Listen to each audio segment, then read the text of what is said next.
السلام عليكم الإخوان. بالنسبة للعرض ديال الدياموند، راه العدد سالب بحال 160 على جوج، راه ما بقات، بقات فقط 160 190 140 190. 160 على جوج راه ما بقاتش، 180 على جوج ما بقاتش في العرض، يعني حتى 140 راه بقاو فيها فقط ثلاثة، و 160 راه بقاو فيها جوج بياسات هما اللي بقاو في هاد الدياموند، اللي الثمن ديالهم راه ناقصين فيهم 10% من ثمنهم الأصلي.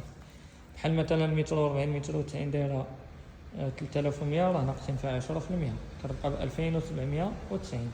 160 190 اللي دايره 3300 ناقصين فيها حتى 10%، بقاو فيها جوج، كتبقى ب 2970 درهم.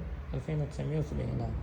المهم راه كانوا العبارات قبل، حاليا ما بقاوش فيها، وهادو اللي بقاو حتى هما غادي يساليو، ما غاديش يبقى العرض. وفاش تدخل الدفعه الجديده راه غترجع ثمنها الاصلي، بحال هادي 3100، والاخرى العبار كبير 3300 درهم. واللي بغى يستافد من هذا العرض يتواصل معنا على الرقم اللي غادي نخليه لكم على الشاشه على الفيديو. والتوصيل راه مجاني لجميع المدن المغربيه الآن عند الاستلام. مرحبا بكم، ما تفوتوش هذه الفرصه.